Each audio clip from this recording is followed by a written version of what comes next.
4:30, I'm at the bar, not the bar, I'm at the gas station. Which gas station? Reds. Oh, Reds.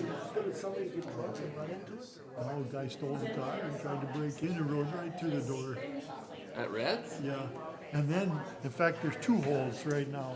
Somebody accidentally hit the gas instead of the brake and they went through where the minnows sit. This guy here stole the car out of Crow Wing County and he tried to break in. So is he open for business? Oh, yeah. I'll tell you what, I'll be honest with you, both times. Well, Kenny Kloss's daughter works there and Kenny's a carpenter and so he usually comes down and gets it closed up enough to make Be it work, safe. you know? Here. So, yeah. It's been a hot spot lately. 5 seconds. No, go ahead, I'll wait for you. 70s. The Kurtz Whenever you're ready. Okay, we're unmuted, gentlemen. All right. You were probably in Genola more than you were Pierce. Yep. The wounds are still in Genola.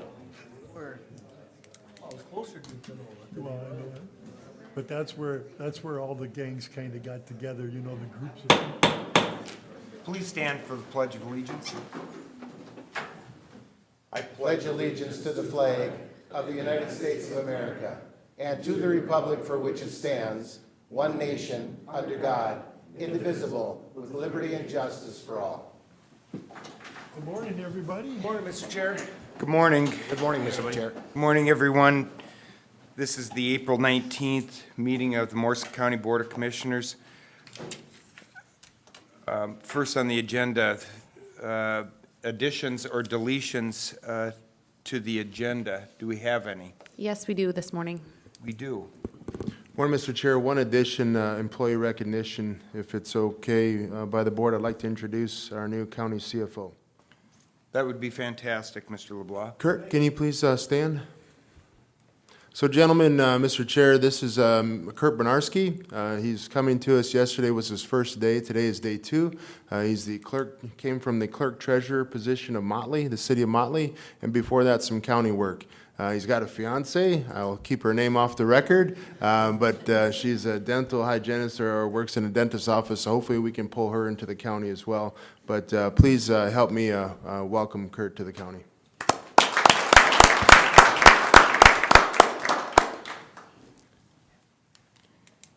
With that, gentlemen, I would entertain a motion. Motion with the addition.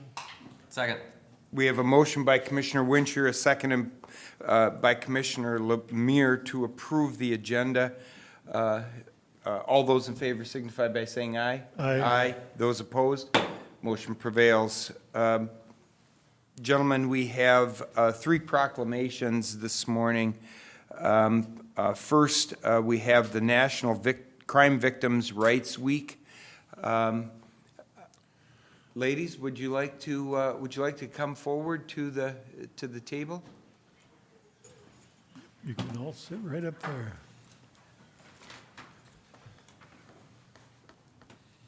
Thank you for being here this morning. Morning. Morning. Morning. I'm going to ask all 3 of you to state your names for the record here this morning before we start. Okay, I'm Taylor Hernandez, the General Crime and Child Abuse Service Coordinator at Hands of Hope. Thank you. I'm Lindsay DiMatteo. I'm the Sexual Assault Advocate and Volunteer Coordinator at Hands of Hope. Okay. And I'm Johanna Klinkner, and I am the coordinator for domestic violence. Thank you, ladies, for being here. Please proceed. All right, so I have the proclamation for the National Crime Victims' Rights Week.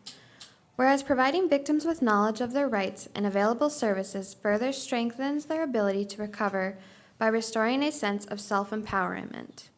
And whereas victims who feel understood and supported are more likely to disclose their victimization, seek services, and participate in the justice process. And whereas a multidisciplinary response involving collaboration among victim service professionals, criminal justice officials, legal professionals, medical and mental health providers, and community leaders is essential to reach the serve all victims, especially those who are marginalized, have disabilities, or live in remote locations. And whereas National Crime Victims' Rights Week, April 24th through the 30th, 2022, provides an opportunity to recommit to ensuring that all victims of crime, especially those who are challenging to reach or serve, are afforded their rights and receive a trauma-informed response. And whereas Hands of Hope Resource Center is hereby dedicated to strengthening victims and survivors in the aftermath of crime, building resilience in our communities and our victim responders, and working for justice for all victims and survivors.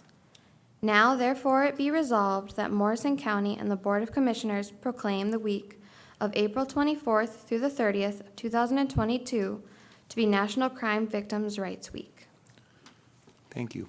Make a motion to, go ahead, Jeffrey. I'll move on that, Mr. Chair. Second. So we have a motion by Commissioner Jelinski, a second by Commissioner Lemire to proclaim April 24th through April 30th National Crime Victims' Rights Week. Gentlemen, conversation. Commissioner Wilson. I just want to thank you guys for all you do. I wish we didn't need you, but we do, and I'm glad you're there to help people that need help. Thank you. Commissioner Wincher. Thank you, Mr. Chair. How does one reach out to Hands of Hope? Okay, so our services, we work pretty closely with the county attorney's office and the sheriff's department. So say you are a victim of crime, we get a lot of referrals via the county attorney's office or sheriff's office, or we are just known as a resource center, so our information gets out that way as well. Thank you for that. Further discussion. Mr. Chair, if I may. Commissioner Jelinski. National Crime Victims Awareness Week has been around for a long time, and the purpose of it is because this is something that is absolutely out there, like the air that we breathe. Whether I like it or not doesn't make any difference, because I don't believe anybody does like it.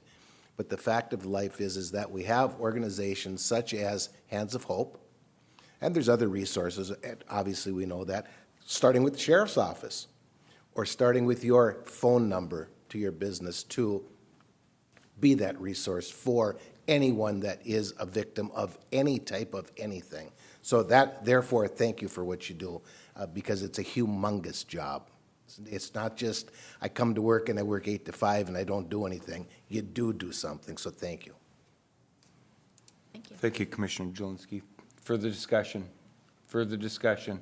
If not, all those in favor signify by saying aye. Aye. Those opposed? This proclamation is approved. Gentlemen, thank you. Next on the agenda, we have, Are we going to take a picture? should we do after the Hey, three? gotta hang around here for a photo op for a little bit. Thank you. Okay, thank you, gentlemen. Next on the agenda, we have the Vulnerable Adult Abuse Awareness and Prevention Month. Good morning, Mr. Chair, proclamation. Commissioners. We do have a few members of our vulnerable adult protection team who are here to speak about the proclamation, and I think share a little bit of other news with the commissioners as well. So I'll turn over to them. Okay. Good morning, Sarah. I'd ask that all three of you would state your names for the record this morning before you start. Kathy Marshick. Leslie McCoy. And Sarah Pratt. So May is Vulnerable Adult Month. We always bring the proclamation in April, just based on the fact that May has a lot of proclamations.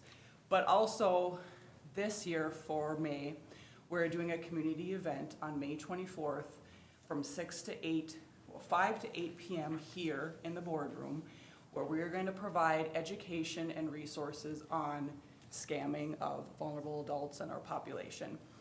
We are doing that with a collaboration of the Sheriff's Department, Little Falls Police Department, Horizon Health, Family Medical Center, Senior Linkage Line, Pine Country Bank. So I think that's going to be a really fun event where we will provide resources, education on scams. Molly Brown, our intake worker, will talk about mandated reporting and reporting of vulnerable adult abuse. So we're looking forward to that. So if you can make it, it would be great to see you. That date again, May Sarah? 24th. May 24th. Okay, please proceed. Okay, the Vulnerable Adult Abuse Awareness and Prevention Proclamation. Whereas people who are elderly or have disabilities have contributed to the general welfare of Morrison County by helping to preserve customs, convictions, and traditions of many people from diverse backgrounds. And whereas these residents are vital and integral members of our society, and their wisdom and experience have enriched our lives. And whereas abuse of the elderly and people with disabilities in domestic and institutional settings is a widespread problem affecting hundreds of thousands of people across the country. And whereas suspected abuse was reported 242 times in Morrison County citizens who are elderly or have disabilities in 2021. And whereas abuse is grossly underreported because of the vulnerable adult population who are being abused find it very difficult to tell anyone and are usually ashamed and sometimes afraid. And whereas abuse happens to men and women of all income levels, all cultural and ethnic groups, whether they are in good health or incapacitated in some way, in neighborhoods and in rural areas. And whereas many of the cases investigated by Adult Protective Services in Morrison County involve self-neglect, financial exploitation, it is our duty as citizens to reach out to people in need. Now, therefore, we, the Commissioners of Morrison County, do hereby proclaim the month of May 2022 to be Vulnerable Adult Abuse Awareness and Prevention Month in Morrison County, and urge all citizens to work together to help reduce abuse, neglect of adults who are elderly or who have disabilities. Gentlemen, I'll make a motion to approve, Mr. Chair. Second. we have a motion by Commissioner Lemire and a second by Commissioner Wincher to approve this proclamation. Gentlemen, comments? Commissioner Wincher. Thank you, Mr. Chair.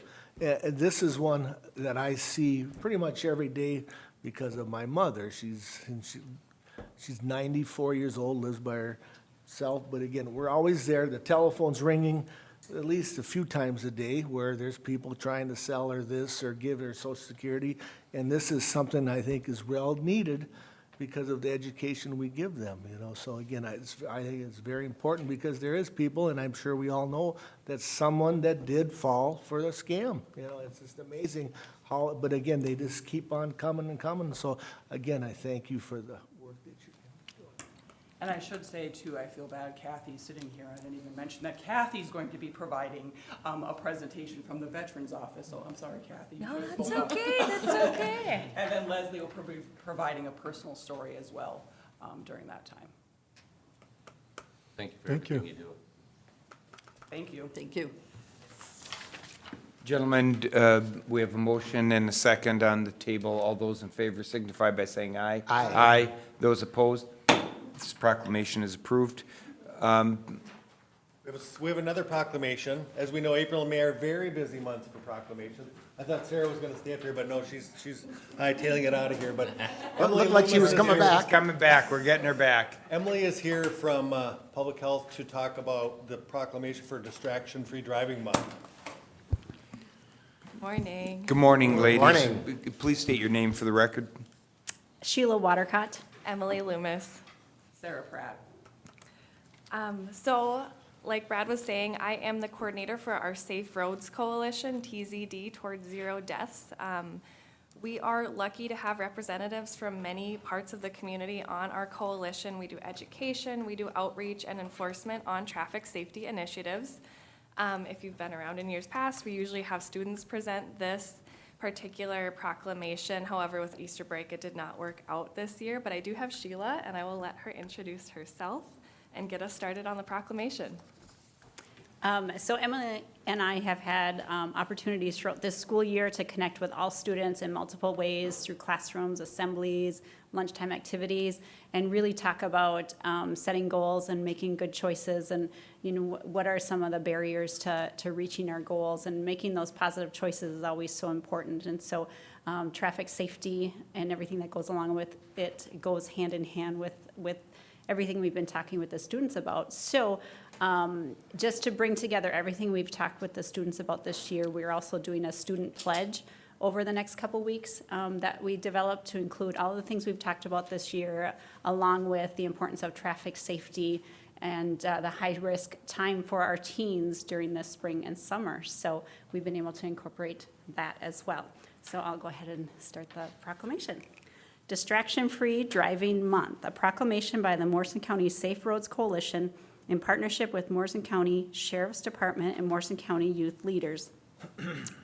Whereas the safety and security of the citizens of Morrison County and surrounding areas are vitally important, and whereas a large percentage of our citizens regularly drive or ride in motor vehicles on our roadways, and whereas distracted driving occurs when drivers divert their attention away from the task of driving to focus on another activity instead, and whereas distracted driving can result in injuries and deaths to motorists, pedestrians, and bicyclists, and whereas the health and well-being of our citizens are a direct result of increased awareness about the dangers of distracted driving, and whereas Minnesota's hands-free law made it illegal for drivers to read, send text and emails, access the web, and talk on the phone without using a hands-free device as of August 1st, 2019, and whereas, according to the Office of Traffic Safety, each year in Minnesota, distracted or inattentive driving is a factor in 1 in 5 crashes, resulting in an average of 45 deaths and 204 serious injuries. And Whereas the Morrison County Safe Roads Coalition supports efforts that help raise awareness of the dangers of distracted driving to both reduce the number of distracted driving crashes and to better educate drivers. And whereas Morrison County law enforcement will be participating in an increased enforcement all month to reduce risk of injury and death caused in traffic crashes related to distracted or inattentive driving. And whereas distracted driving is a serious life-threatening practice that is preventable. And whereas to reduce the number of crashes as well as improve driver safety, motorists should dedicate themselves to adopting and maintaining safe behavior while behind the wheel by avoiding distractions such as phone calls, texting, eating, drinking, adjusting vehicle and music controls, and reaching for items. And whereas in order to reduce the number of crashes as well as improve driver safety, Morrison County motorists should dedicate themselves to adopting and maintaining safe behaviors behind the wheel. Now, therefore, be it resolved that we, the Board of the Morrison County Commissioners of the great state of Minnesota, do hereby proclaim the month of April 2022 Distraction-Free Driving Month in Morrison County, and we call this observance to the attention of all of our citizens. Wishes of the board. We have a motion by Commissioner Wilson Second. and a second by Commissioner Lemire to approve this proclamation. Further discussion. I just want to say thank you to you all. I like the collaboration between the Sheriff's Department, the schools, and our Health and Human Services, and we appreciate everything you do. Thank you. Further discussion. Fantastic job. Ladies, thank you Thank so you. much. Gentlemen, seeing no further discussion, all those in favor of this proclamation signify by saying aye. Aye. Those opposed, this proclamation is approved.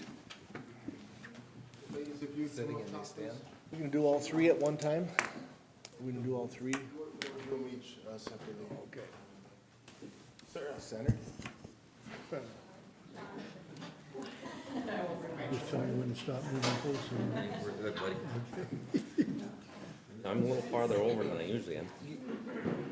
Usually, it's usually in between me. I love it. Just make sure you get centered. Sheriff, how you doing this morning? Good, you guys? Morning, Sheriff.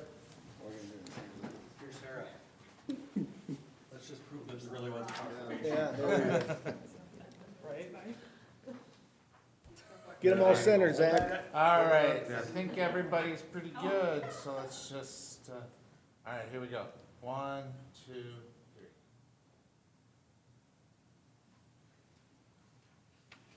We should probably have the right proclamation. I'm just saying this is the vulnerable adult one.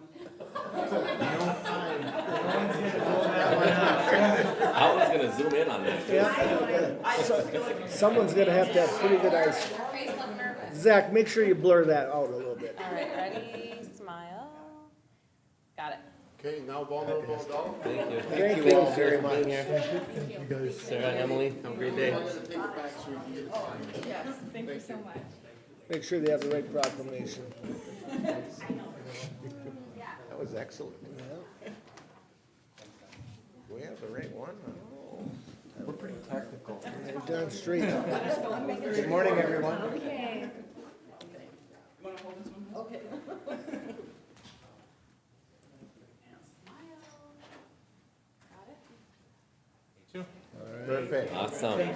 Thank you. Thank you. Thank you so much. Make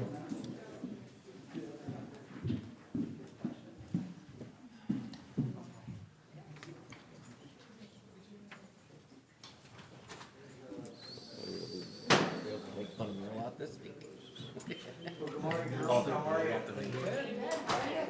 Good. Supposed to be cases every time you picture. Thanks for taking time to come over. Center a little bit. There we go.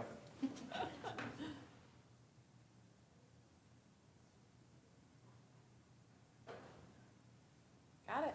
Awesome. Thank you. Thank you so much. Thank you, ladies.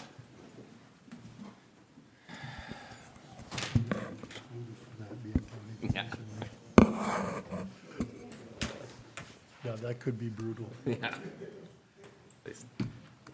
Gentlemen, as part of the packet that is sent to us prior to our board meeting, including the consent agenda, so at this point in time, I'd ask if there's any member of the board that would like to have something pulled or removed from the consent agenda for further discussion.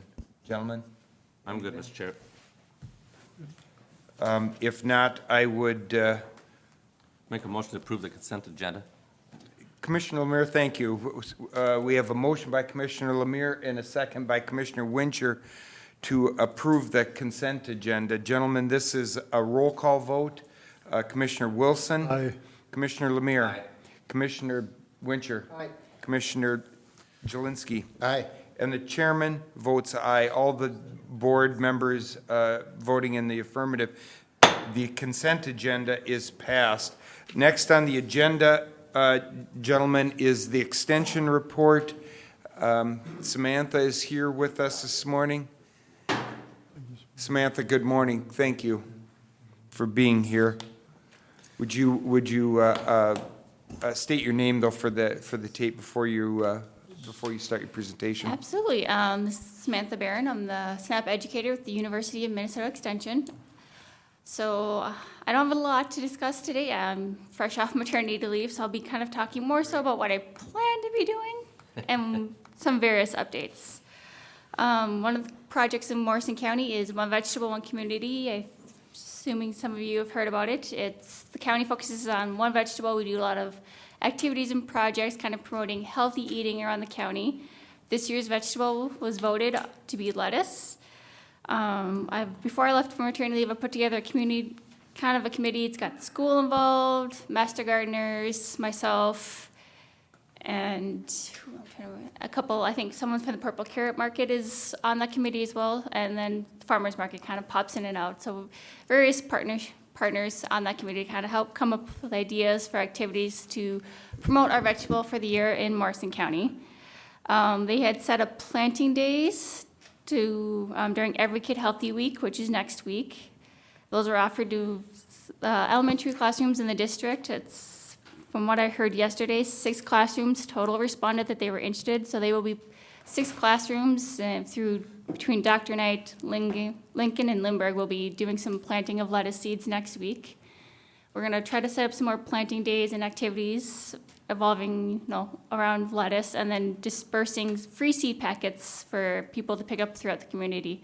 In the past, we've usually done, libraries, some stores, and I think a couple places in the building here, like social services, will disperse seed packets, and these will be free for people to pick up and plant the vegetable of the year. Every Kid Healthy Week is next week, April 25th through the 29th. In partnership with the school and public health, we came up with activities for each of the theme days next week and came up with these activity sheets and then dispersed them out to the teachers so they can kind of pick and choose like which activity works best for their time and their kids and whatnot. The themes for next week are Monday is Mindful Monday. This is to encourage social emotional health. So, some yoga activities, maybe some positive journaling. Next Tuesday's Tasty Tuesday, so theme around, healthy eating and nutrition, and that's kind of when we want to talk about and incorporate that OVOC planting day that some of the elementary schools are going to do. Wellness Wednesday, promoting physical activity. Thoughtful Thursday for equity awareness. And Family Friday, So family, school kind of partnership tie-in for Friday. And those are the themes for Advocate Healthy Week next week. And that's what we'll be doing, various activities with the school throughout that week next week. This year with my maternity leave, I did go wild with the elementary third grade classrooms, but I did it in a virtual manner just because with my time, me being gone for 3 months, it was just easier to kind of send them the lesson links and have them do them at their own pace, which I think some of the teachers really appreciated with, COVID and unpredictable schedules, having the opportunity to kind of incorporate those nutrition lessons when they were able, kind of had time with the kids, and they were also shortened lessons, so instead of me coming in for about 45 minutes, they were shortened to about 20-minute online lessons. I was able to do that with all the third grade classrooms at Lincoln, which was 3, the 4 at Lindbergh, and the 1 third grade classroom at Dr. Knight. Completed all those lessons, and I plan to send out a post survey by the end of this month, kind of get some feedback from the teachers on, thoughts and maybe ways we can better incorporate it into next year. And I haven't started this quite yet, but I will continue to reach out and pick back up my work that I've been doing with the food shelves in Morrison County. We have that Food Shelf Coalition, which is in partnership with Todd and Morrison counties, and that's with Public Health and the food shelves, Second Harvest, and me and the SNAP educator of Todd County. We will partnership and work with those 7 food shelves to kind of help them with, food access and various things like that for their clients. And then I think we're looking at doing another survey with the food shelves hopefully this summer, if we can get it pulled together soon enough. So gather more feedback from clients and what they're looking for with their food shelves. So yeah, I don't have a ton of updates, but I'm open to questions. Yeah, Samantha, it's wonderful to have you back. And gentlemen, any questions for Samantha and the extension report here Mr. this Chair. month? Commissioner Jelinski. Samantha, I'm just curious as to lettuce. As that's the topic anyway.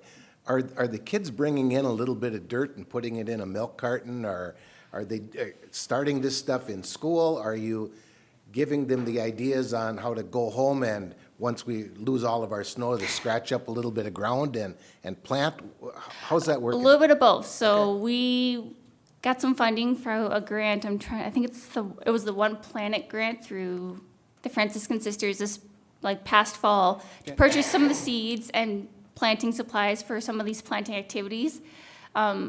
So we were able to purchase soil, the seeds, and I'm not sure what they're using for containers. In the past, we've used milk cartons and various other things for the containers to plant in the classroom. I've done it with Head Start in the previous years, and we're going to try to set it up with the Head Start classroom again, do some planting, and then, so those are the planting activities with some of the community, like Head Start in schools. And then we just kind of give out, we portion out an individual or family size amount of, with lettuce, it'd be a small spoonful of seeds in little packets with some basic planting information, and then we encourage them to go to our Facebook page for, tips, tricks, recipes. We encourage them to post pictures of them growing their lettuce. Excellent. And things like that. So a little bit of a variety of different ways so that to make it easy for everybody who wants to plant. Fantastic. Thank you. Thank you very much. That's a big deal. And we had the kids at the elementary school, we sent out surveys in the fall, so to give them the opportunity to vote and pick what vegetable they wanted. I believe it was lettuce, carrots, peppers, and squash were their 4 options to pick from, and they picked lettuce, so, Fantastic. Thank you. yeah. Thank you. Commissioner Wincher. Thank you. It's good to have you back. I see they got your plate full, so again, welcome back. Oh, I like keeping busy, keeps me preoccupied. Very good. Further discussion? If not, Samantha, we wish you a great day and a great week. Thank you. Thank you, Samantha. Stay safe. Keep smiling. Gentlemen, next on the agenda, we have the sheriff's report.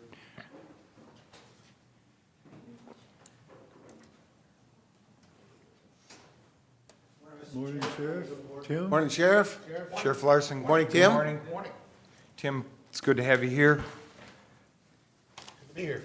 So I was going to talk a little bit about March, and I'll just kind of highlight a few things. And then I brought our jail programmer with, Tim Brummer. He's going to talk a little bit about the programs that we have back at our jail. Unfortunately, there was a shutdown period because of COVID, but we're happy to announce that late March, early April, we're able to bring a lot of those programs back. So I'll just go through this quick, and then I'll turn it over to Tim, if that works. So as always, we just kind of highlight what we've done in the month of March.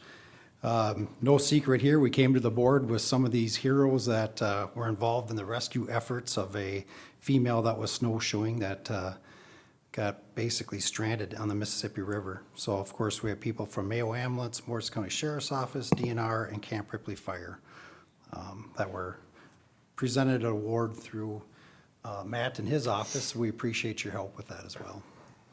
The next photo, we ended up spending some time in Piers. We got an invite from Piers Police Chief Eric Hennigan. He does this every year. It's the Healthy Living Celebration. They have fifth graders. Kind of like Sheila Watercott talked about a little bit when she was here, just going over making healthy choices, good decisions, things of that nature. So we got the invite, we brought some of our staff, and we showed these students some of the gear that we operate with, and we're available for questions. I'll just highlight a couple things on training. You'll see under training, we had 3 officers attend crisis intervention mental illness training. I'm not sure if the board's aware, but as peace officers in the state of Minnesota, we need 48 credits every 3 years. And of course, through legislation that was passed back in 2018, it's mandatory now, and it's mandated training through the Minnesota Post Board that we get training specifically on crisis intervention and mental illness training. It's mandated that we get 16 credits out of the 48 that's required every 3 years for our license to get renewed. So we're kind of doing shifts, and we're sending officers, so you'll start seeing a lot more of that. It's one of those things where the training's fairly good. It's basically how to confront people with a mental illness, how to approach them, de-escalation tactics. There's actually some role-playing, which is fairly new. And just making sure that the people that we deal with that have these disorders understand our commands. And it's really slowing things down, if you will, on our end. So good training, good feedback from our officers that are showing up at this, for this. Sheriff, just wanted to ask you a question on this. So when our sheriff's officers are attending this training, is this something that's done virtually? Are they leaving the county to go to a central location with other members of other departments, or is that done in-house here? Can you explain that to us? So good question. Everybody kind of has an option. So right now we have what's called Patrol Online, which you just jump on a computer, you log in. It's free of charge. We basically do a lot of the required training online, if you will, but then it's still required that we have to do the hands-on portion. So then the hands-on portion, yes, we're going to a destination. Usually it's local. In this case, it was Central Lakes College. And Sourcewell, which is our Region 5, ends up, or helps us out with the payment on that. So we're just paying for the officer's time at the course. The course registration is waived, if that makes sense. Okay, and so when you talked about 48 credits, you're talking about over a 3-year period. That's per officer or per department? Correct. 48 credits per officer over a 3-year time period. And so this training event on crisis intervention, mental health, or mental illness training. So let's say that's a 4-hour class or X amount of time class. How many credits does that afford that officer then for completing that? for the completion from start to finish would be 16. 16, credits. okay, very good. Thank you. You bet. Moving on, I'm just gonna kind of, our complaints have, went down a little bit. You'll notice we have 75 criminal complaints, but if we go on to our traffic citations, 286 total. That's again, just jumping up, being proactive, and the guy's doing a heck of a job on the road. So our numbers are up there. Our 2-year difference, as mentioned, the numbers went down. I think weather plays a factor on our call load as far as the number of calls that come into our office. I think if we're seeing 60-degree days in March, our numbers would probably be a little bit higher, but they were down. And you'll notice the 2-year comparison, inmates went up, the drug investigations did go down a little bit. One thing with the drug investigations, I reached out to our 2 undercover officers and talked about this. We have lost a few informants. That hurts. Of course, I dig a little deeper and say, why are we losing some of these informants? It's kind of like society, the environment we live in. You can see that everybody's advertising and everybody's looking for work and no one wants to work. Well, unfortunately, it's the same thing here. Some of these people that we deal with on the roadway, if they get busted for drugs, they rather just go to court and face the music versus work off some of the charges. And so we're doing other things. We're stepping in. I see the void, so now we got some drug interdiction that we're setting up. We're trying to have these guys that work the road, work with our undercover folks, and we're bringing guys down from our task force from the St. Cloud area and the other counties involved, and we're just gonna work some different operations. So there's different ways and different strategies that we're gonna focus on.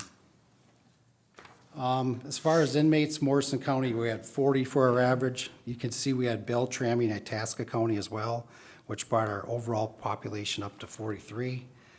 Out-of-county inmates, we held 4, and we brought in revenue of $4,895. With that, if there's any questions, I'll answer it. Otherwise, I'll turn it over to Tim. Gentlemen, any questions for the sheriff here? No, Okay. thank you. Mr. Brummer, go ahead. Good morning. I'll talk first just briefly about the STS program. In March, the crew was out shoveling some fire hydrants, taking glass out of the hockey arena, doing some work over there. They also did some demolition of a health center at Camp Chaminade, picking trash on county roads. They did some cleaning at St. John's Lutheran Church just south of Buckman. And the crew leader did some jail shifts in the jails. We were a couple times short on staff. The inmate count average STS crew members was 3 to 5. So they've been staying fairly busy. Now I'd like to talk about programs a little bit because I'm really excited. We've got programs back in the jail and hopefully we'll get to keep them, COVID pending, of course. On Sundays for the inmates, we have church at 8 o'clock every Sunday morning. On Mondays, we have set-free males at 8 o'clock in the morning and set-free females at 9 o'clock in the morning. That's a Bible study class. On Tuesdays, we have Teen Challenge. We have a Teen Challenge representative from Brainerd that comes to our jail and helps inmates that want to get into Teen Challenge with their applications or status, et cetera, and he helps them with that, and he's excellent at helping them. We have a class at 3:30 in the afternoons called Christ in Construction with 2 volunteers with that. We have AA for females at Tuesday nights at 7 o'clock. Then on Wednesdays, we have Your Choice for males at 7 o'clock, which is a deep Bible study class, and the females participate in that class beginning at 8:30 on Wednesday nights. Thursdays, we have AA for males at 7 o'clock, and we have females for AA at 8:30 at night. And then what I'm really excited and want to talk about briefly is our rec weekend is going to return in July. Our rec weekend has gone for over 30 years we've had it. It is a 2-day, very intense Residents Encountering Christ program. We have priests come in, inmates do devotion, they do Bible study, they do artwork, they do everything. It's prayer, it's music, it is 2 very long days, and the object of it is to try to make at least one or more a better person when they left than when they got here. And it has done wonders for a lot of inmates over the years. It's done wonders. It is a super, super program. If anybody has any questions about it, I will answer them. If you want to talk about it later or get a hold of me, I'll tell you anything you need to know about it, but it is just a phenomenal program, and I'm so excited we're getting it back, and the sheriff is as well. And I've got inmates that are ecstatic, they're ready to go. So, another program I want to talk about, we're going to start in May. Jen Koning is our jail social worker. She's going to start a program called mental health education. She's going to help inmates in the classroom dealing with mental health issues, anxiety, PTSD, depression, how to cope, how to deal with them. She can meet with them afterwards one-on-one if necessary to get them further help and get them what they need as we try very hard to make these inmates better when they leave than when they got here. If they're worse when they leave than when they got here, we're not doing our job. We fail. So if anyone we can make better when they leave than when they got here, we're winning the battle. We're winning the battle. We also have our nurse that helps with mental health as well. We have a medical provider who comes and meets with the inmates through Zoom, and he'll talk to the inmates about their medical needs and their mental counseling, et cetera. Crisis intervention, he does that as well. So that works out very well. So we are really excited. We've got programs back. Inmates are going. We're getting anywhere from 15 to 20 inmates going to these programs every day and every night. It's going really, really well. If anybody's got any questions, I'd be happy to answer. Thank you, Mr. Brummer. Commissioner Jelinski. Thank you, Mr. Chair. Tim, I've got a question. I probably know a little bit of the answer, but I'm going to ask anyway. I'm going to talk about participation, and particularly in the rec program. There's tons of programs, but let's just narrow it down to one. And it happens once a year, historically. Twice a year, historically. I understand the value of it. You touched on the value of it. But we also know that there are many people in jail from all walks of life. The good, the bad, the ugly. Say it any way that we want to say it. Doesn't make any difference. Our friends, our neighbors, our relatives are in jail. Some for much more serious crimes than others, and we're aware of that. The value you spoke of for the in particular inmate, but tell me about the participation. Is it open to everyone in the jail? Is it, besides being that piece of the participation, when we get into the program, is there a vision from you that this is how you're going to have to act? I'm pretty positive I can't come into the rec program or any other program and be disruptive throughout the whole thing. I'm well aware of that, but I want to hear that from you. What happens if I am disruptive, and so on and so forth? Threw a lot of stuff at you. If you want to take a stab at it, go ahead. No, that's fine. About 2 weeks before the rec weekend comes, I'm the salesman. I go around to every cell block and I sell this program. Here's what it's about. Here's what's going to happen. Here's what we're going to do.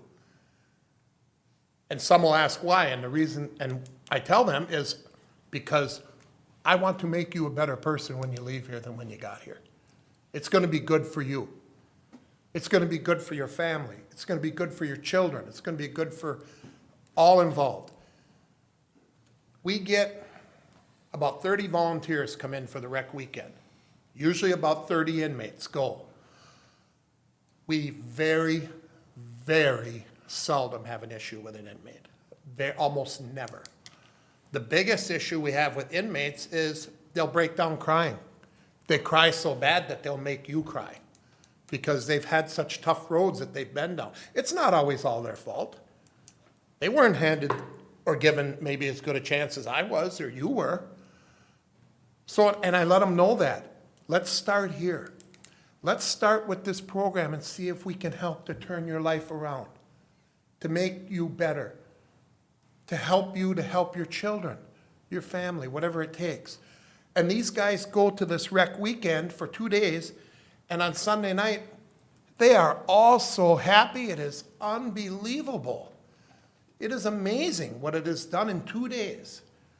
Studying the Word of God, learning all things of life that they can learn, and being a better person. Then on the following week, on Friday night, this group comes back and we have what's called a mini reunion. We get together in the classroom, we sit and visit, we go through what's happened over them 2 days, what they learned, what they needed to know, what they thought they should know.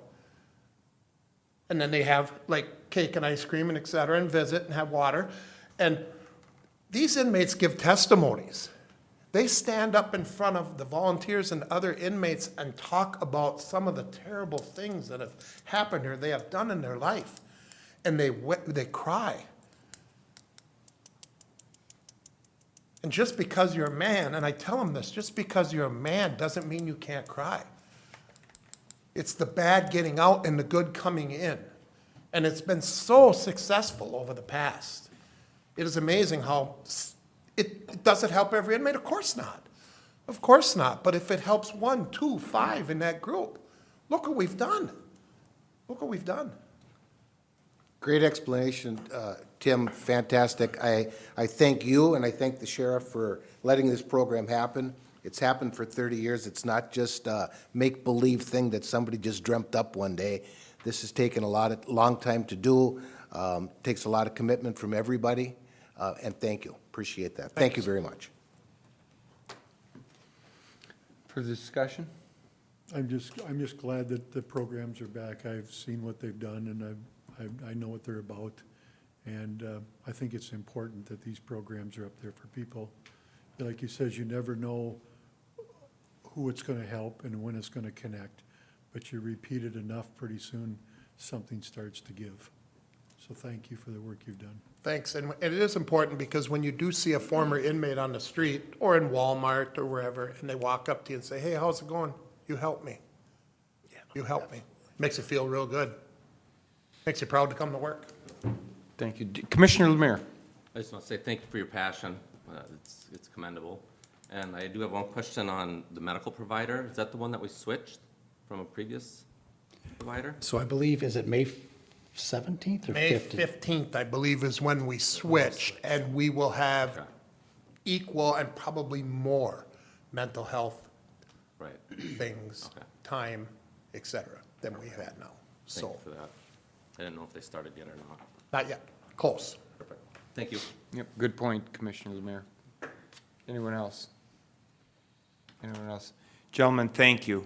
I wish you a great week, and thank you for your service. Mr. Chair, if I can, just one thing. Sheriff, I apologize. I just want to say I am proud of Tim and our entire jail staff, and I'm thankful for our social worker that works in our jail.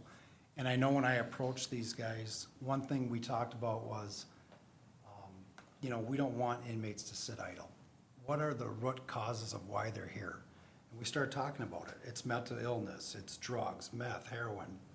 So all the things that we jotted down are the programs that are coming in to address all these issues. So thank you for the board for supporting us. Thank you, Brad, for your office support, and for Jennifer from Social Services, and Tim and our staff. And I think good things are going to come because of this, so thank you. Mr. Chair? Certainly. Commissioner Jelinski. Just one more second, if you don't mind. And Sheriff, I would ask this of you. After the rec program is done, after it's cooled off, if you will, a month, whatever it might be, could you bring Tim back? I would like to really hear. I don't need to hear details, but I'd really like to know and hear your opinion as to how it happened, from start to finish. What was it? Love to. It's not all good, and I get that piece of it. We don't all walk down a straight line. We do go to the right, and we do go to the left, and some of us go over the fog line, and I get that. I'm very clear on it. I understand that. But I would really like it if you could bring them back and talk just a little bit more as to the outcome. I'd appreciate that. Sure. Sheriff, I'd also like, and Mr. Bremer, I'd also like to say thank you to you both for allowing the engagement by community members here in the public, especially through the rec program. We have people from our churches, our faith communities, who I know are coming and providing testament and help to those people through that program. This program also wouldn't be successful if we did not have leadership within the jail and in the sheriff's department, like you too, who allow those people from the community to participate in trying to help the betterment of society. So to that, I say thank you to both of you for allowing that. Mr. Brummer, you want to comment? 30 seconds, because I forgot one class that we do on Thursday nights. It's called Crystal Meth Addiction. We have 2 people that come into the jail who had crystal meth addiction problems bad years ago. And they drive hard into these inmates, how you can change and you can quit and you can straighten out, because they did. This is a very important class. It's every Thursday night. It's about an hour and a half, and these 2 are phenomenal. And this class is good. It's good. They're opening up the ears, and they're getting these inmates to see that there's more to life than a meth pipe. There is. Every bit helps. We keep trying. I just wanted to mention that because I forgot that class, but Thank you. it's another one. Thanks, Tim. Thank you, Sean. Tim, Have a thank you great for day, being everybody. here. Be safe, stay safe, keep smiling.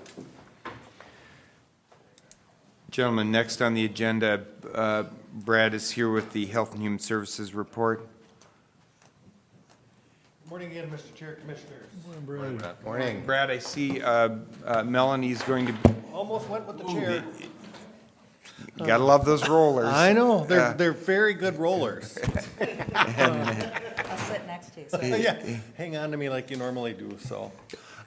Yes, I have Melanie coming up here. We are going to talk about a resolution that we're requesting so that we can apply for community impact funds again through Sourcewell. And we're continuing to expand upon our collaborative intensive bridging program. We are requesting just a touch over $104,000 this year, and I thought I'd just have Melanie talk a little bit about what we are looking at doing and how it's been going over the last year. Yeah, thank you. Thank you, Mr. Chair, members of the board. How it's been going over the last year has not been quite as we had expected. Our original Sourcewell grant was written and we received that. We were very excited about that.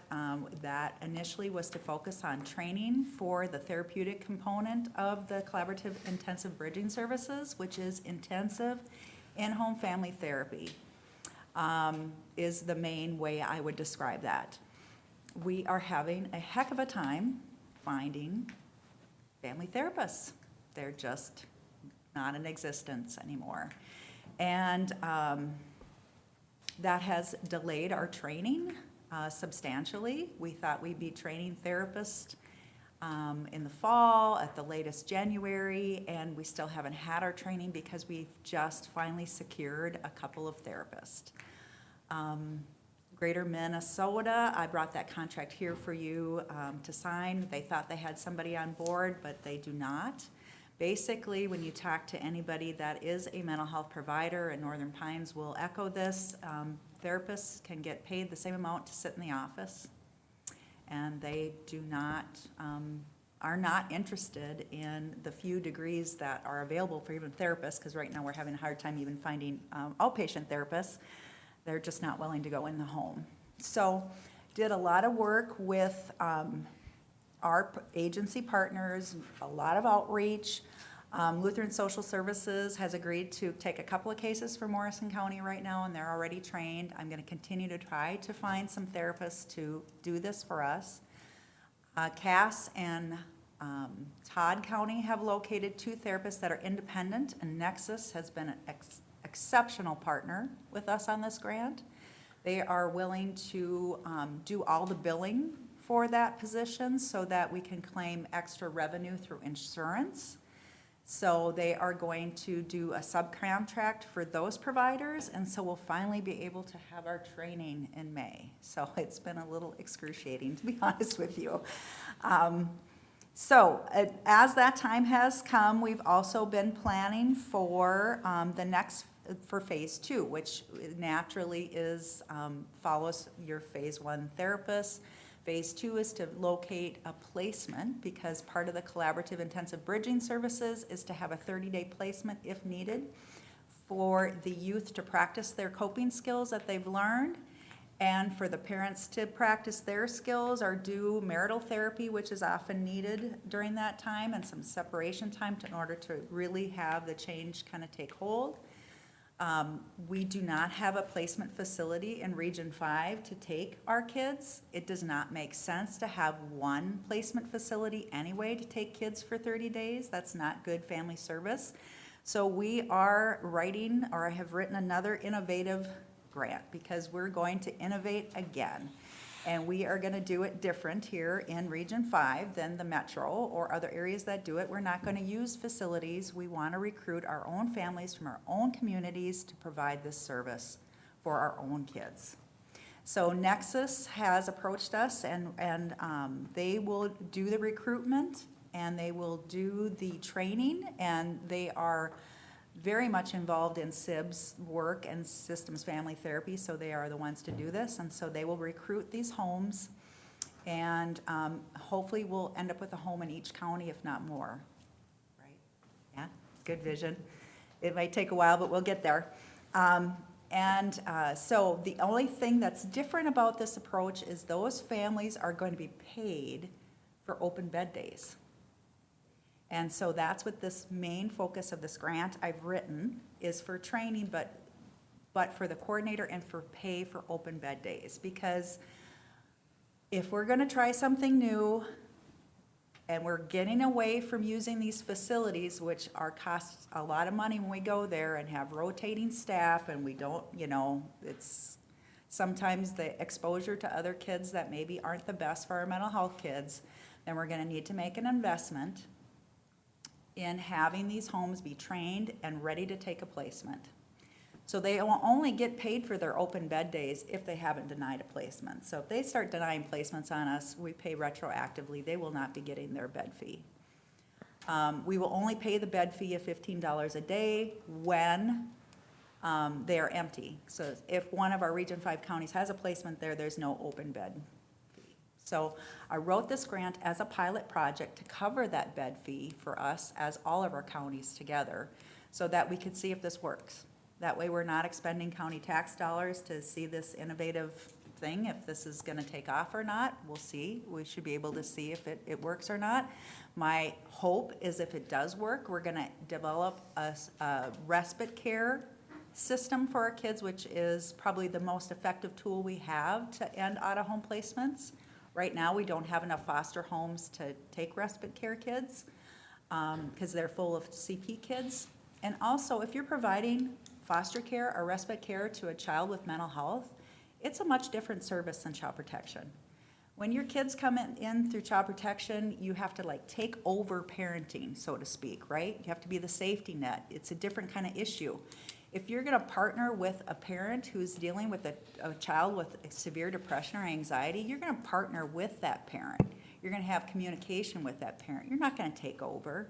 It's a very different training and approach. So this grant is about innovating our foster care system in line with Families First so we can change how we're doing business. And it gives us the opportunity to use grant funds to make that happen. Gentlemen. Commissioner Wincher. Thank you, Mr. Chair. Question again, the open bed fee, if you could, I know what that means, but some people probably don't look at that, but when you say $15, that doesn't sound like very much, you know what I'm saying, for an open bed, so why would somebody want to do that? The second question is when you have these open bed fees throughout the county, can Hennepin County come in and fill them up? You know, because that's always, you always hear that, well, you know what, they get this first come, first served, so got a couple questions there for you. It's Region 5 only. Nexus is doing this for Region 5 counties only. So it will not be open to other. The other factor is why it would not be is because family therapy is a critical component. And so for that therapist to drive to Minneapolis or Owatonna would not be useful for them. So that's why too, having it in Region 5 and only having it for kids in Region 5 is because of that family systems piece that needs to be happening while they're in placement. And then to follow up with that $15, can I, if I'm a child, can I be in there for a month? Can I be there for a day? How does that work? The SIBS placement is very well prescribed in Collaborative Intensive Bridging Services. Sorry, I call it SIBS. Can't get away from that. It's 30 days. 30 days, that's it. Because we're not doing a long-term placement. And during that 30 days, they're going back home for visits, they're going back home on weekends, and they're going to family therapy. So it's not 30 days totally away from your family. But that's also why we're also interested in looking at using our own homes, is that these are kids that might be involved in their youth group, go to school, maybe have a job. We want them to keep all those components. We don't want them to leave all of those things, because that's one of the things that's hardest on kids when we provide them treatment, is we take them from all the way from all their resources, and then we plop them back eventually, and that just doesn't, the data on that is just poor as far as outcomes. So, yeah, we want to keep as many pieces intact for them as possible while we do this, and it is 30 days a cap. Thank you. Commissioner Lemire. I just want to say thank you for trying to make the lives of others better by innovation. We're lucky to have you. Oh, thank you very much. Keep plugging along, and you might not succeed every time, but the one time you do, it makes it all worthwhile. Thank you very much. Appreciate that, thank you. Yeah, we'll see. Oh, I got my fingers crossed for you. I like it. As you can see from the passion, if at least one kid or more than one kid will succeed with the passion that Melanie has and her staff have. And Yeah. again, thank you to her for writing this grant. She's leading Region 5 in this effort in the development of SIBS. Even though Crow Wing County has had it for a few years, now we're pulling all 5 counties together. Great. Commissioner Wilson. I just want to thank both of you for the passion that you have with this, and I want to thank Sourcewell for coming up with funds a lot of times. And their goal is to help finance some of these programs to see if they do work. Yeah. And if they do work, then other counties know that they can take it on themselves without investing the money and it not working.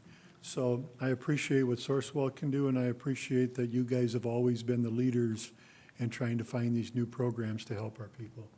So thank you very much. Gentlemen, the chairman would entertain a motion to support this resolution. So move. Second. We have a motion by Commissioner Wilson, a second by Commissioner Winchur, in support of establishing this, this program. Further discussion? Further discussion? Seeing no further discussion, gentlemen, this is a roll call vote. Commissioner Lemire? Aye. Commissioner Winchur? Aye. Commissioner Jelinski? Aye. The chairman votes aye. Commissioner Wilson? All commissioners voting in the affirmative, this resolution passes. Thank you. Brad, That's all I have. Melanie, Thank you. thank you Thank so you. much. Both very, very kindly. Thanks. Gentlemen, we're gonna take a break. Let's take, Perfect. let's take 7-8 minutes.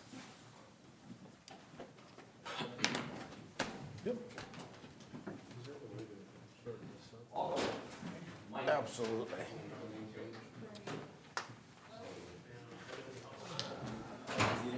I saw that as I was printing, because I go through and I make sure all these are printed, so I guess we're printing them and then I pushed it together. And I just fixed a typo, and I printed it.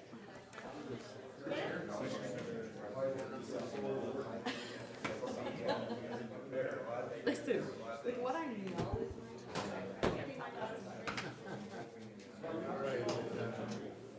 listen here, Linda. Have you seen, do you know what that's from? That's his mom that he's talking to. They got on Ellen for that.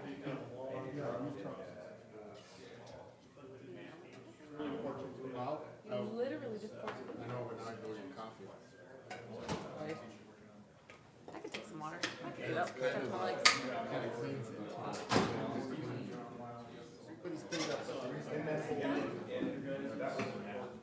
With coffee water? I had like 2 drops of coffee. Lindsay, who's the-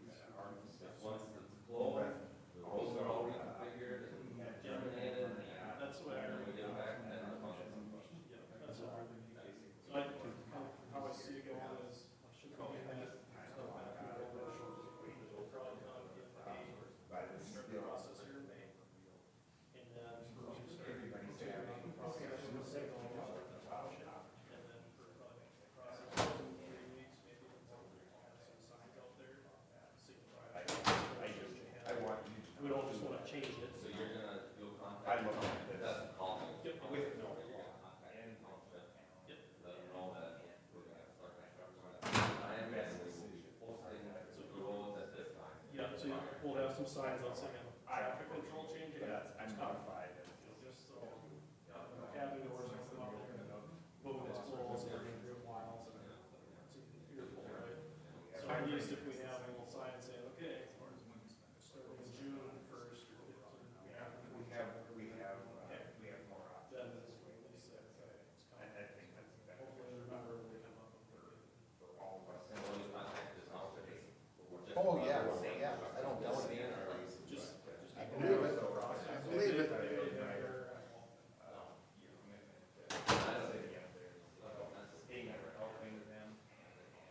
Yeah, you can grab it, the license up there. Whatever night it was, get that township. Tells us a lot about your And I'll be at tomorrow night's Good deal. township meeting here. So, Thanks for sending me that over the weekend, by the way. Yeah, you did, but I just assumed that they weren't gonna go. No, just wanna make sure it's all clean. Otherwise, it's gonna come back a bunch. Actually, I saw that, I scanned it, didn't something properly. I was assuming that We'll keep it clean. Don't take all the time you need. Yeah, it's in the works. Awesome. Just wanted to make sure you were abreast of it. Thank you.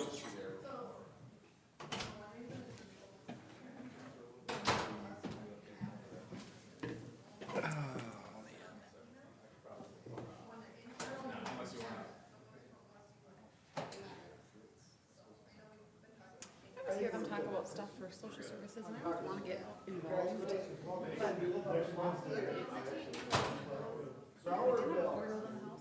More active, like I sat through a class for Andy and I to be foster parents, because we considered that at one point.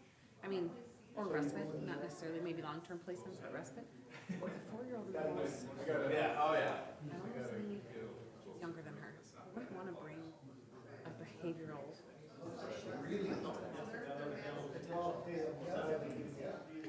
to harm my child.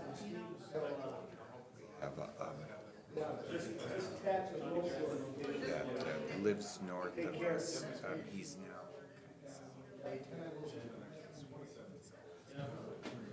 been 6 children. They're very strong faith family. And they took, and they did have, they were active in the foster program. Two young boys. I know. Well, I gotta keep everybody on their toes, you know, I can't just let you guys start assuming things. Next week, if you come in looking like him, then we're gonna. Well, yeah, I don't, I'll probably be questioning my own decisions if I come in like that, yeah. Turn It's just unbelievable. But the challenges with doing that is, they're tough. I don't know. Hey.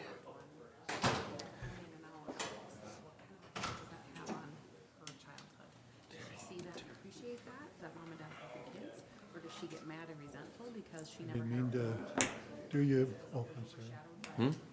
things happening? I That just, you're very intuitive. My half is lukewarm. So is mine. someday I wanna have my hands in it, The warmer plate got shut if you got your. That's okay. You know what, I can't burn myself. Need to always be there, and one part of me feels like selfish, to help the other kids, and the other part of me feels selfish. Too. It's a tough one, but it's, you know, that speaks a lot to your character and to your husband's character, having that desire to Well, do Mr. that. Chair, you got 6 minutes and then we're off otherwise you fall behind, according to your schedule. Okay, we'll wait a second, that's fine. I thought we were doing pretty well so far today. Hopefully, you guys are all right. Hey, you got 6 minutes. I can't help it when they talk, when they're long-winded. The, I can't help it. a lot of good I was just information. gonna say, and it was pretty good info this morning, so. I know there's two couples that are good friends of ours that are part of the rec program at the jail, and they've been after me to join in, because both my wife and I did a tech retreat, and did tech retreats in the past. And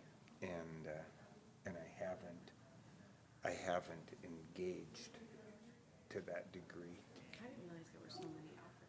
People said almost every day of the week, didn't they? Yeah, I mean, I was surprised nobody said something about the fact that, when do these inmates get a chance to sleep? There's stuff going on every day, all the time. Really? And that's, I've been getting quite a few on the and, taxation.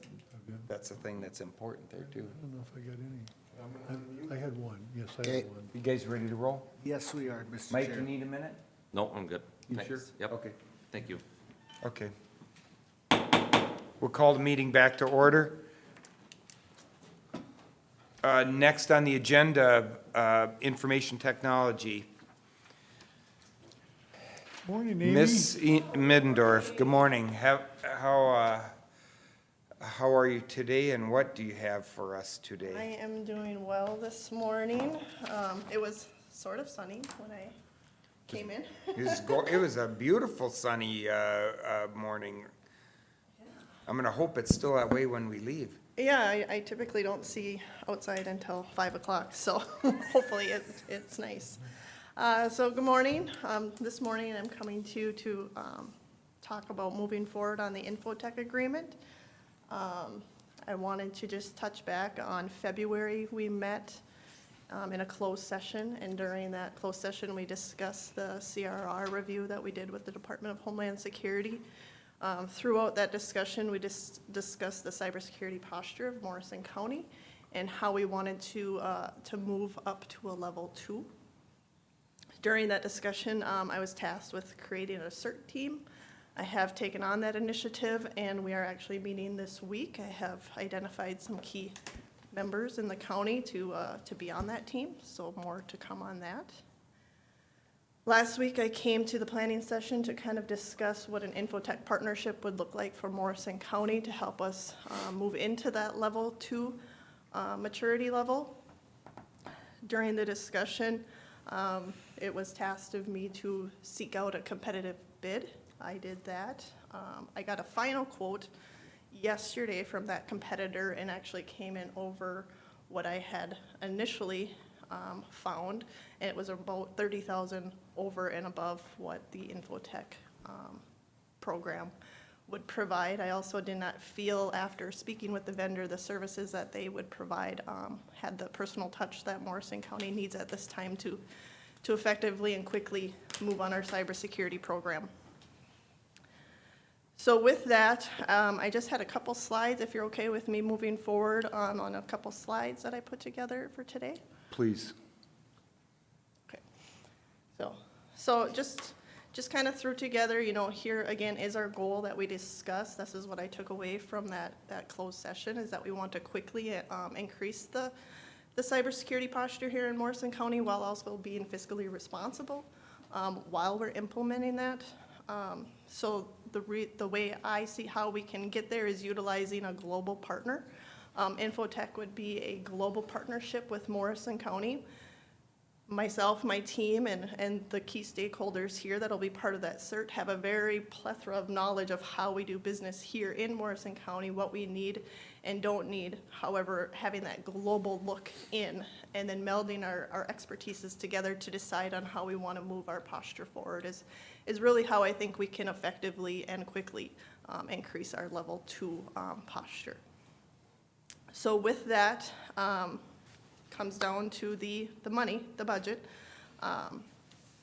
So I'm looking to seek approval to a 1-year contract with the ability to seek a second and third year if needed in the future. It lists out all the services that would be included in the total investment, which is just north of 78,000 for 1 year. I did do a little so at the end of the quarter, I do some budgeting work, and so at the end of the quarter here, I was reviewing my budget, and I did have $50,000 earmarked for the cybersecurity overhaul for 2022, knowing last year that we needed to do some improvements this year, so I had $50,000 earmarked for that, so I can utilize $50,000 of my IT budget to towards this initiative. And then I would ask if I could utilize the remainder out of either lost revenue or ARPA funds to fill the gap. So with that, I'll open it up to you guys if you have questions. Gentlemen, what is the wishes of the board? Commissioner Wincher. Thank you. I have a couple questions, Mr. Chair, for Amy. Number one, when you have this dollar amount here, total annual $88,000, what's the difference between annual investment and there's $10,000 difference there between total annual versus investment? Okay, you have $10,000. Am I missing something here, or I just did? Nope, you're not missing anything. So as we were putting together the package with Infotech, we're on the GSA or like a government contract with Infotech, so they give us a little bit of a discount due to that. So we are getting the best pricing. Infotech has to offer this pricing to any government agency below a private company. So we're getting a little kickback there. They're also including a reference membership. If you see in the green, it says to be determined. We haven't assigned that seat to anybody. So that seat is also included in that 78,000. And then in the purple, the add-on is typically an add-on fee, which would actually put us just under $100,000. It's about a $20,000 fee. And they are going to include that in the 78,000 at no cost for the first year. Hopefully that helps understand, Commissioner. You say, I see, I'm looking at 88,000, that's all I see, but. It's the value, they get a discount because we're government. That's what it would cost someone else. This is what retail is, 88,000? Yeah, exactly. Okay, oh, great, well, all right, we're saving. Get 10% off. All right, good explanation. See, I like that explanation, sorry about that, Amy. No, that's fine. But do you ever, another question is, with all this technology exploding the way it is, with the type of viruses and the phishing and all that, do you think in the future that we're gonna have to hire somebody else? Because I know you brought up that, that you're very busy, and I understand that, because I say, I am in the dark with this technology. I have no idea how to even, well, obviously I was talking to you this morning, how to even open up my internet here again. But, so, do you think in the future that we're gonna have to add somebody to IT just because of all the technology that's coming out? Again, I know it's a if or whatever, but in your opinion? So based on my opinion as of today, I feel like the role of IT is just really changing. So the nature of the business we do is changing, so we may have to change the skill sets that we're hiring for. So as people either leave, we reevaluate those positions and ensure that we're still aligning the business need and that the skill sets that we're seeking are still what are needed in Morrison County. Over the last, 5, 6-ish years, I feel like the role of IT has really shifted, and we're not so much focused on the hardware and what pieces of hardware are we bringing in. We're not building our own programs. We're buying them and we're pushing everything to the cloud. So now it's more about what are we pushing out there and how are we protecting it, who's got access to it and who is accessing it, and are they legit or not legit. So it's more monitoring, watching, education. I feel like in the last, I've been in the IT department here since 2008, and we've really shifted the way that we interact with the business. We used to not sit at this table even. Being here is very important in my opinion, and it will just shift the way we work. Not saying the hardware will go away, and I'm not gonna say that we're gonna need a new person, but we may need to shift somebody's duties to something else. Just as with my last hire, I shifted the duties away because they were a very hardware-focused person. Well, due to some of the technologies, we were able to leverage and do the hardware portion in a more effective manner, and then shift some of their duties to be more engaged with the business side, with the law enforcement side. So I just kind of see that trickling down throughout my department. The one sticking point that I'll just say in my little crystal ball that I wish I had that's a little foggy and blurry is, we may need someone part-time or some sort of a tool to help us gain visibility in what is actually on our system. And sometimes that means having a physical log and then getting notifications and then ensuring that, that those people are legit. That could incur some additional time, but right at this very moment, I just foresee shifting duties and looking over the skill sets that we're hiring for. I hope that's a complete enough answer for you. I really like your, and I like how your candor, I mean, you just put it out there, and I appreciate that, I really Thank you. do. And my last question is, when we see this budget that you have $50,000 of revenue, where does your revenue come from, other than if you budget it? I mean, can you charge our administrator, hey, you're gonna use this, now I'm gonna send me $5, or how does your budget apply to this? I do not have actual revenue coming in. We have very minimal charges that we go out. In the past, there has been discussion, and when I say past, this is like 2012-ish. And other counties do this where they actually charge back a department. I spent X amount of hours, working on this or did this for you, and then they actually charge back the funds. And past discussions on should we or shouldn't we do that here in Morrison County, it really does not make sense. The administration and the overhead to track all of that would probably add an additional person for the oversight of that.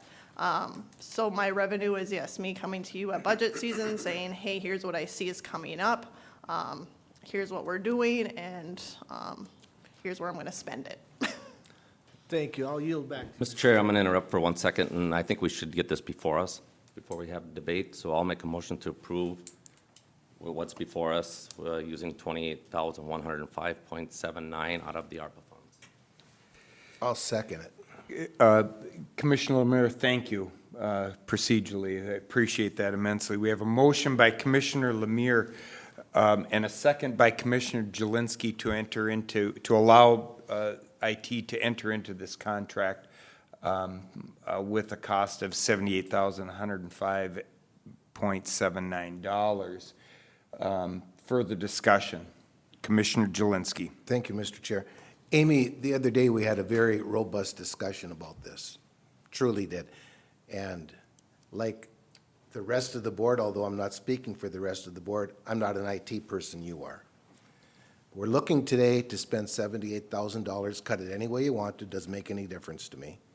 $78,000. My question is to piggyback actually off of what Commissioner Wincher spoke about, and that's that additional person.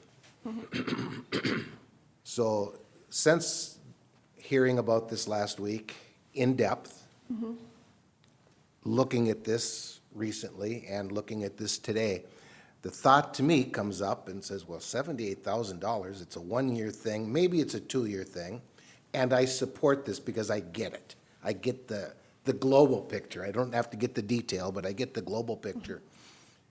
If we had a person in IT that was dedicated to the topic that we're discussing today, would we still be doing what we're doing? Would we be having this discussion? Commissioner, it's kind of a, how shall I say this? The way that I feel is this is less than hiring a person. Without a doubt. So what I feel is by moving to this level 2 maturity, which level 2, if you recall back from February, is really having standards and practices in place. Yep. Once we get those standards and practices in place, my existing team of 5, that's including me, would have a better roadmap and a better idea of exactly what benchmarks we need to look at and hit and report back to you, to the board and the organization. So I don't see that, for what I'm seeking right now, I don't see that as being a full-time job. I see that as a quick, let's get this done, let's identify what we need and create all the benchmarks, the assessments that we need. Clearly give them to my staff and say, here you go, network administrator, now based on all the security practices we discussed with the consulting, the CERT team, and the business, here's what I need you to make sure you're doing every time you implement a new server. Here's everything I need you, network administrator, to do every time you implement a new network onto our network. Here's what I need you to do, county attorney, when you're seeking a new software service to track your cases. So we'd have practices in place and we'd have benchmarks to hit. I feel like having that would really help shape the positions and identify the skill sets that we need moving forward, because it would be a business decision, not just an IT decision. Thank you. That was a wonderful answer. I appreciate that. Mr. Chair, that's all I've got. Okay. Thank you, Commissioner Jelinski. Commissioner Wilson.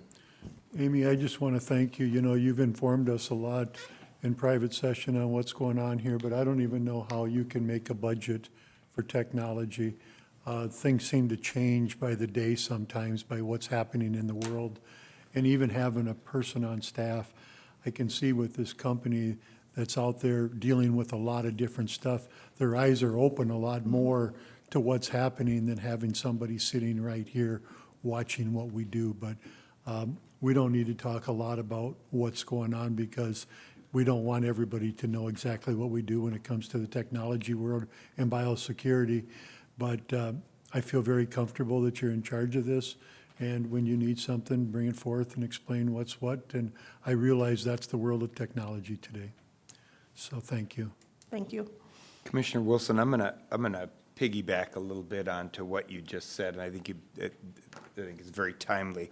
I want to say, you know, in your comments, Amy, you'd talked about, you know, in the past, you weren't even, I won't say allowed, but you weren't a part of these board meetings, and you weren't as visible to the, or as accessible to the board. For one, and I think I can speak for the whole board, that we're very glad that that has changed. I want you to be here. I know that you're pulled in a lot of different directions, and your workload is intense almost all the time. But you've shown us this morning in your presentation two things that are very important, and I value them very highly, especially in your role that you play here in the county. And your vision and your leadership and looking at addressing the IT needs for the county are stellar, and we appreciate that, and we appreciate you being here, and also your ability to be to communicate with us in a very clarified manner that all of us who are not IT people can have a good understanding. You took a lot of time out of your schedule to meet with us last week in the planning session and prior to that. We are very grateful. Gentlemen, we have Commissioner Lemire. I'm sorry. I'm so sorry. Mike. During our planning session, we discussed membership of being a 3-year contract. Is that what this is going to move forward with? With the ability to cancel after one? Correct. Okay. Exactly. And then we're already in April. When will this membership start? So I can tell them if I want to start today, or I can tell them I want to start May 1st or June 1st. I would like to meet with the CERT team. I said I'm meeting with them this week, and then I would move most likely in May. Okay, so the membership's going to be May to May then, correct? Okay. And then with the ability for us to cancel after the first year, I would appreciate it if you, during the budget process, that you would remind us about this. Sure. I'm sure one of us won't forget, but I would appreciate it if you would remember. So we have the ability to cancel, and then, so you're going to have partially your budget in the fiscal year 23. Is that going to screw up anything with the budgeting process? Typically with any vendor, they'll bill us how we want to be billed. So if we want to just pay the whole year up front, so it's all coming out of 2022 funds, I can definitely do that. If you want me to talk to them about, hey, can we pay partial out 2022 funds and then budget for 2023? I could do that as well. I would defer that decision to Mr. Messerschmidt. Okay. I don't know how the rest of the board feels, but that's one thing. And then you had budgeted 50,000 for the similar membership type services. So the next budget is only going to see it, would the next budget only see a $28,000 increase then, being that that was used for this fiscal year? That would be my anticipation. Typically, there's inflation in every contract. Obviously, so, yes, but yes. Okay. Thank you for that. Thank you. Thank you, Commissioner Lemire. Commissioner Wincher. Thank you. And back to Commissioner Lemire, is your motion for a one-year contract, and then you're talking about having her come back and see how things are going? I guess that, because I know It's a three-year contract with the ability to cancel after a year. And I just want to be reminded of the second year. All right. That's, Makes sense to me. That's correct. Yep, Yeah. thank you. otherwise, if we went yearly, the next year could have inflation and go up. So the benefit is to keep it the same per year. But we have the ability to cancel after 1 year, which I appreciate. Gentlemen, we have a motion and a second on the floor. Further discussion? Further discussion? Seeing none, gentlemen, this is a roll call. Commissioner Wincher. Aye. Commissioner Jelinski. Aye. The chairman votes aye. Commissioner Wilson. Aye. And Commissioner Lemire. Aye.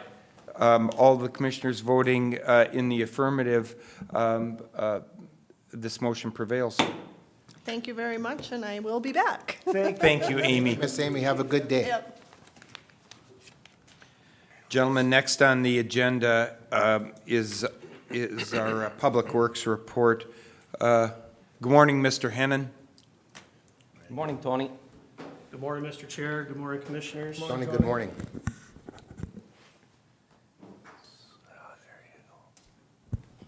Looks like your district's getting, again. I've got a few items this morning. We're following up from last week's planning session. We're here to talk a little bit more about the fiber optic at the landfill. So our first RBA here is to approve the action of authorizing Public Works to enter into agreement with CTC for the installation of communication infrastructure and for CTC to provide the service to Morrison County Solid Waste Management Facility. So just kind of as a reminder of what we talked about last week. Over the past year or so, the landfill has been dealing with whether or not we'd be running out of service. This spring, we received the actual notice that as of July 1 here in 2022, we'll no longer have telephone service. So as we reviewed the different options out there, currently the landfill doesn't have internet capability outside of a satellite that's used by the contractor that services the landfill. So when I evaluated the landfill with Amy and the IT staff, came up with an idea that fiber optic would be one of the best options out there. It would upgrade our facility to eventually take payments from customers and also provide security assets to the landfill. So what we did is we went out for quotes. We went out for 3 different quotes. 2 were responsive. One was CTC and one was Mid-Continent. Following the review of the quotes, CTC was a low quote. Both quotes are over a 5-year period. So I request the action for the board to authorize the Morrison County Public Works to enter into an agreement with CTC to move forward with that communication infrastructure installment. So moved for more discussion. I'll We have- second that. We have a motion by Commissioner Wincher and a second by Commissioner Lemire to approve action for an agreement with CTC. Further discussion, gentlemen. Commissioner Lemire. I just want to say that I think this, in the long run, is going to be a great thing. We'll have the ability to take credit card payments out there, and instead of making people go home and get their dollars and come back and pay our gentleman out there. And I appreciate you doing this and moving forward with that. I appreciate that. Amy and her staff did a wonderful job scoping and what our needs are. And, after we get this installed, then we'll start exploring the credit card options for the customers and start involving our auditor, treasurer, and the CFO for the county to make sure all that's taken care of appropriately. Great, thank you, Tony. Commissioner Wincher. Thank you, Mr. Chair. Again, this is something that's just not being dropped on our plate. We all know here as a board, we had a great discussion about this last week or 2 weeks ago. And again, I think it's, and I'm all for this, that we're using the ARPA funds for something that, everybody at the landfill possibly can use, so thank you. Commissioner Jelinski. I'm going to add on to what Commissioner Winter said. Commissioner Lemire, go ahead. Oh, did I jump for any? Not a bit. I just want to say that we didn't have an option here. I think we were getting dropped by our provider also, so that's one thing Correct, yep. that I want the public to know is that this was kind of, we had to get this taken care of. Thank you for clarifying, Commissioner Lemire. Commissioner Jelinski. You're fine. Commissioner Jelinski. Thank you, Mr. Chair. Tony, it doesn't specify this in the motion or in front of us. This does not include the credit card business that goes along with this. Nope. This includes bringing it into the campus, if you will. Yes, so the first item is just to enter into the agreement with CTC. And with that agreement, they'll then provide the fiber optic or the communication line from the road right away to our buildings. And then we'll be entering into a 5-year service agreement or 60-month agreement. And that's all that entails this. Okay. And after that installation, then we'll start reviewing our options for, accepting a credit card payment, something like that. And that'll be a whole nother process, and we'll have to get a bunch of other departments involved. Perfect. Thank you very much. Thank you, Mr. Chair. That's all I got. Sorry for the confusion on that. I just, None. Zero. No, No you guys, confusion. abilities. you Yep. guys are fine. Further discussion? Further discussion? Seeing none, we have a motion and a second. Gentlemen, this is a roll call vote. Commissioner Jelinski? Aye. The chairman votes aye. Commissioner Wilson? Aye. Commissioner Lemire? Aye. Commissioner Wincher? All those commissioners voting in the affirmative, this resolution passes. Mr. Hennon? So our second item is in relation to this agreement with CTC. As part of the agreement, there's an upfront cost of $25,000 just for the initial fiber optic installation. And then we'll also have an additional, just shy of $15,000,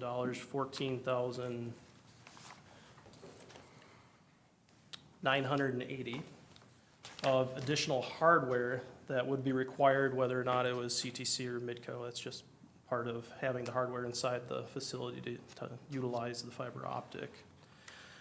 So when we reviewed the ARPA funds and their use, we identified that the fiber optic at the landfill is something that would benefit all of the residents of Morrison County and everyone that uses the landfill.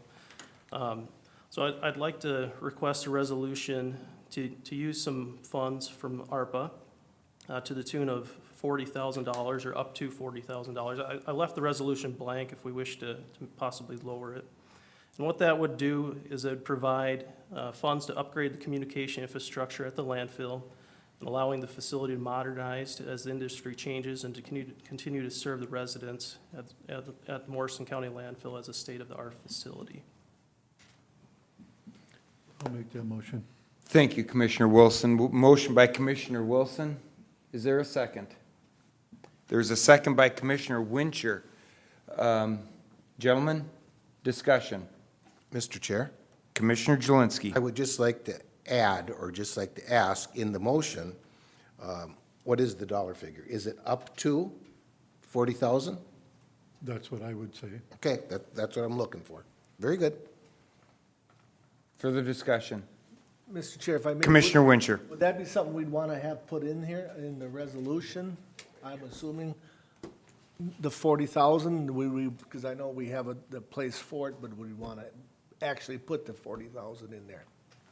And we certainly can do that, and I think that's the request here, that as you're looking at resolution number 2022 in front of us, that in the third paragraph there, that we can list that up where it says appropriate the sum up to $40,000 of ARPA funds for this. And this was part, you all know, this is part of that discussion that we did have at the planning session in looking at this issue out there in kind of in kind of two phases here. Further discussion? Further discussion? Gentlemen, this is a roll call. The chairman votes aye. Commissioner Wilson? Aye. Commissioner Lemire? Aye. Commissioner Wincher? Aye. Commissioner Jelinski? Aye. All those commissioners voting in the affirmative, the motion prevails. Mr. Hennon? We have one more item. This is our contract number 301. I'd like to review the bids or the abstract with you, and then move to award the contract. So in March, we had the bid letting for contract number 301, which is SP 049070028, SAP 049615006, SP 077070016, and SAP 077649002. This is Arkansas 15. It runs from Arkansas 19 all the way up to Trunk Highway 28 in the southwest portion of the county. If you go there, you see a little map. So basically all the way up from Uppsala to Swanville. This is a full-depth reclamation project. And the reason you see so many different state contract numbers is in there. We have a bunch of additional funds separate from our own funds that are going towards the project. Each of those funds has their own kicker number. That's why there's 4 for just one road. In reviewing the contract, we had an engineer's estimate for this project at $2,242,907.70. We had 3 bidders that bid on the project: Knife River, Anderson Brothers, and Central Specialties, with bids ranging from about $2.4 million to $3.1 million. Reviewing the bids, Knife River was the low bidder at $2,464,015.82. This bid was about 9%, a little over 9% over our engineer's estimate. You know, reviewing the bids, I believe this is it's a good, clean bid, and it's something that will benefit the Morrison County and all the constituents. I think if we were to not award this project and relet it, we would see funds or a project that would be a lot more expensive. So with that, I'd recommend the award of contract 301 to Knife River Corporation. So moved, Mr. Chair. We have a motion by Commissioner Lemire and a second by Second. Commissioner Jelinski. Thank you, sir. Further discussion? Further discussion? Further discussion? Seeing none. Gentlemen, this is a roll call. Commissioner Wilson? Aye. Commissioner Lemire? Aye. Commissioner Wincher? Aye. Commissioner Jelinski? Aye. And the chairman votes aye. All those commissioners voting in the affirmative, the motion prevails. Thank you, Mr. Hennon. Thank you, Mr. Chair, Mr. Commissioners. I have no more items. Have a great day, Tony. Thank you, Tony. How many tar roads does that put in your district? All of them. I had him spring that up, getting everything tarred. I like tar. Gentlemen, we are at the point in the agenda where we are going to ask for a report from our administrator. Mr. LeBlanc. Thank you, Mr. Chair. Gentlemen, just a follow-up from last week's planning session, a request was made or an inquiry on when we'll hear about some mental health initiatives or enhancements for the county. Next week, our Director of Health and Human Services, Brad, will come to planning and present those options to the board for discussion and input and guidance. Pending that, any requests or questions that the board has? Gentlemen, any questions?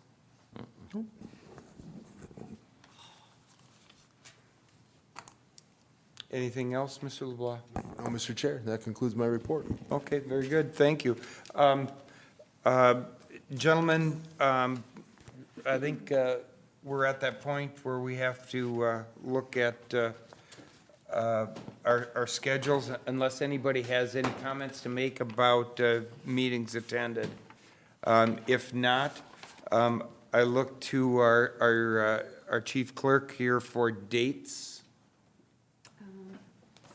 We will go from April 24th through May 14th.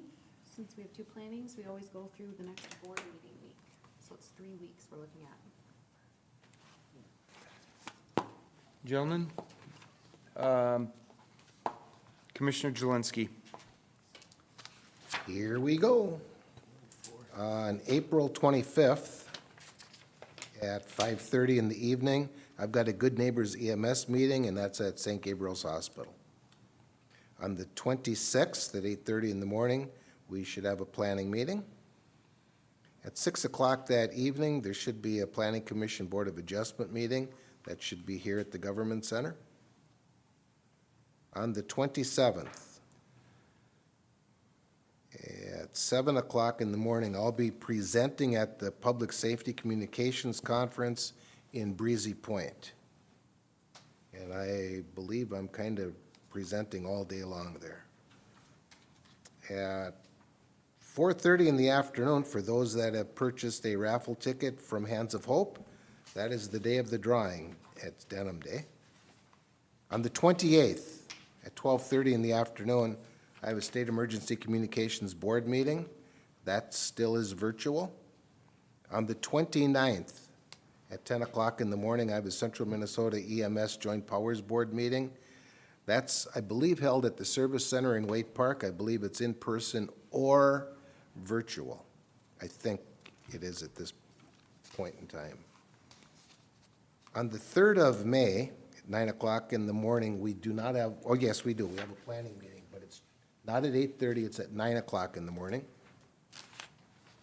And at 7 o'clock in the morning, we're having a county employee appreciation breakfast that department heads and the board administration is putting on.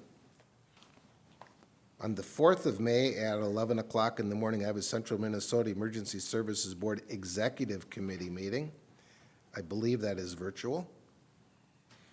On the 5th at 10 o'clock in the morning, I have a SECB, State Emergency Communications Board Legislative Committee meeting. That's virtual. On the 6th of May at 8:30 in the morning, we have a TSWAC meeting. That's at TSWAC at the landfill. Just for a matter of information, on the 7th of May, it's Greater Minnesota Two-Cylinder Club, and that's at the fairgrounds. So everyone remembers that has a mother. It's Mother's Day on the 8th. On the 10th of May at 9 o'clock in the morning, we have board.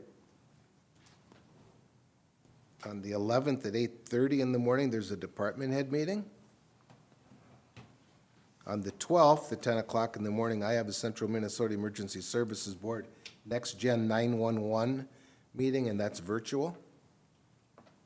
On the 13th, I have a 10 o'clock in the morning Central Minnesota Emergency Services Board RAC meeting. Mr. Chair, as of now, that's all I have. Where's your rack? Pardon me? Where is it? Virtual, as far as I know. It's still virtual. Thank you so much, Commissioner Jelinski. Commissioner Wilson. On May 5th, I've got Central Minnesota Council of Aging at 10 o'clock, that's virtual. On the 11th, I got a CHB board in Staples. That will be in person at, I think it's 4 o'clock. 3 to 4:30. 3 to 4:30, okay. Yep. And then on the 12th, I've got Trails at 6 o'clock. Where's that? That's at City Hall. And that should do me. Thank you, Commissioner Wilson. Commissioner Wincher? Okay, going back on the 25th, we have an extension meeting at 5:30. And I believe that's gonna be here at the courthouse at 5:30. Moving forward, on the 28th, I have the TCC, Tri-County Community Action Annual Meeting. That's gonna be at the Great River Arts here in Little Falls at 5 o'clock. In additional to that, we got the TSAC. And then we're hitting good there. In additional, we'll be starting our interviews. It's called the Quad County now rather than Tri-County, because we added Sherbert into the extension, where they'll be with us as far as any extension information goes. So we'll be doing interviews all day from 8 to 4:30, and that'll be in St. Cloud at the extension. What day? What date was that? That's the Friday the 13th.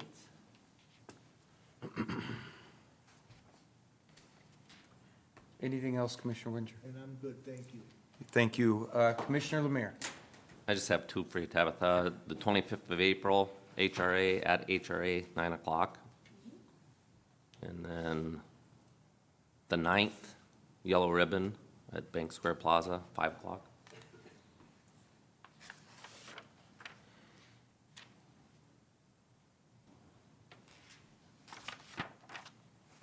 That's it?